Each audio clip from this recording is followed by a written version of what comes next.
Isang lalaking suspect ang naaresto ng Kapas PNP sa kasong paglabag sa Republic Act 9165 at Republic Act 10591 sa ipinatupad na search warrant sa Tarlac City. Ibabalita yan ni Police Corporal Giselle Rivera.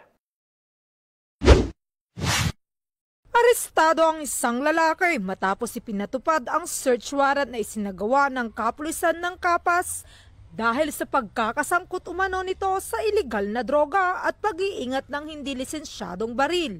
Ikinasa ng mga operatiba ng 1st Provincial Mobile Force Company ng Tarlac PNP sa pakikipagtulungan ng Kapas Municipal Police Station at Provincial Intelligence Unit ang naturang operasyon sa Barangay Cristo Rey, Kapas, Tarlac. Kinilala ang akusado na si alias Esmer 26 anyos, isang negosyante at residente ng nasabing barangay.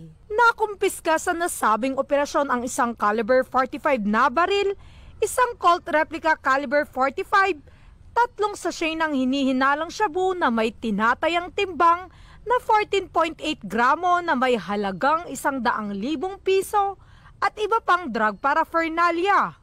Ayon sa pulisya ay sinagawa ang paghahalughog sa maayos, mapayapa at makataong pamamaraan sa presensya ng barangay officials, mga miyembro ng Bantay Bayan, kinatawan mula sa DOJ, NPS at ilang miyembro ng media.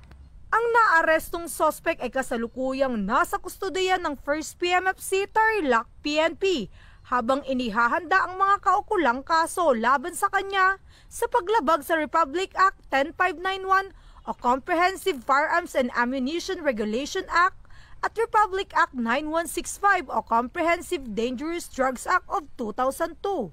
Sa patuloy na kampanya ng pulisya laban sa iligal na droga, muling nananawagan ng mga otoridad sa ating mamamayan na makipagtulungan upang mapanatili ang kapayapaan at kaayusan sa ating mga komunidad.